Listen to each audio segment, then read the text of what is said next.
Bonjour la France d'en face, on se retrouve pour un nouveau numéro de l'à peu près 20h. Hier, j'ai sorti mon premier podcast, l'à peu près 1 heure, que tu peux écouter sur YouTube et Spotify. Alors cette semaine, j'ai décidé de te parler des podcasts que j'aime bien. N'hésite pas à t'abonner, liker et partager. L'à peu près 20h, c'est 3 infos vers à peu près 20h. Tant que je serai noir, animé par Tsipora, le podcast qui s'intéresse au désir et non-désir de maternité chez la femme noire. Comme ça, a priori, je ne suis pas la cible. Mais au contraire, c'est super intéressant de comprendre le parcours singulier de ces femmes. Ça montre aussi la diversité de la communauté noire. Non, nous ne sommes pas un bloc où tout le monde pense pareil. And They Still Don't Know My Name, le podcast de la réalisatrice Keira Mahamri. Elle dit elle-même qu'il n'est d'aucune utilité, mais c'est faux. Il est d'une grande qualité. La rappeuse Kazay et l'écrivaine Faiza Gain se sont prêtés au jeu de l'interview avec Keira. Et même si on les connaît déjà, avec ce podcast, on a l'impression de les redécouvrir. L'Arène, le podcast qui parle des sports de combat. C'est présenté par le journaliste du groupe Canal+, Saïd El Abadi. Il nous raconte des anecdotes des plus grands comme Mike Tyson ou Mohamed Ali. Il nous permet de découvrir des athlètes peu médiatisés comme Anissa Meksen. Un podcast à découvrir pour tous les amateurs de belles histoires. C'était à peu près 20h. Le credo, parler plus de ce dont on parle moins. Aujourd'hui, c'était les podcasts que j'aime bien. On se retrouve demain pour de nouvelles informations. N'hésite pas à liker, partager, commenter et t'abonner. Sur ce, peace.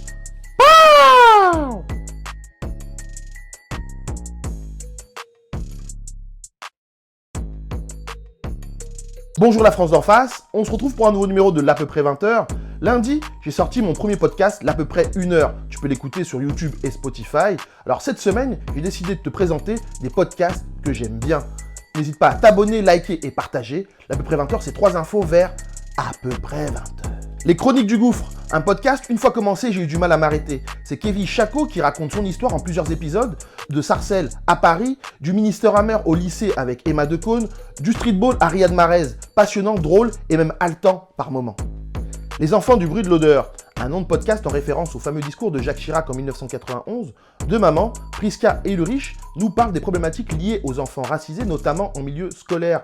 Car comme elles le disent elles-mêmes, le racisme n'est pas qu'une question d'adultes.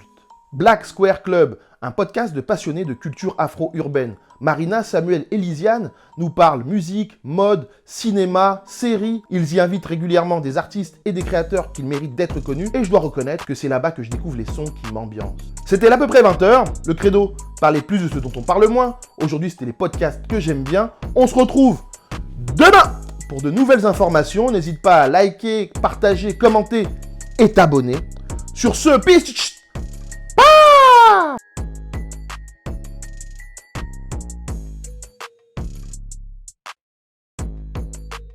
Bonjour la France d'en face, on se retrouve pour un nouveau numéro de l'à peu près 20h.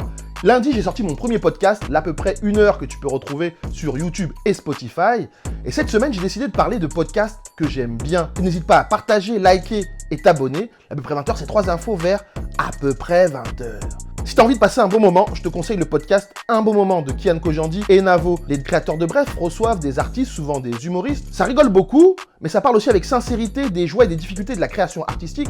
Et même si t'es pas artiste, il y a quelque chose d'universel dans ce podcast. Bref, à écouter. Kif Taras, est-ce que j'ai encore besoin de présenter ce podcast animé par Rokhaya Diallo et Grassley? C'est le podcast que je conseille à tous ceux qui veulent en savoir plus sur les questions raciales. C'est accessible, compréhensible, notamment grâce aux invités qui viennent partager leur histoire. Alors dès que quelqu'un viendra te parler de racisme anti-blanc, tu le renvoies sur Kif Taras. Le podcast qui me manque en ce moment, c'est le Chip. Mélanie, François et Kevin nous parlent de pop culture et c'est plutôt afro-orienté. Quand ils ont débarqué il y a quelques années, ça a été une vraie bouffée d'air frais dans ce paysage médiatique français en manque de mélanine. Et sinon, j'attends toujours mon jeu, moi.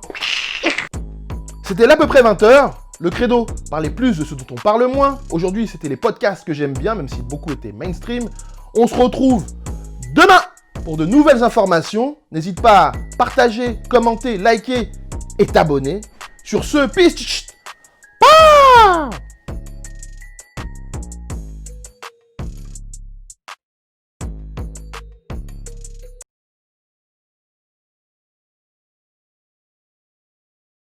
Aya Nakamura.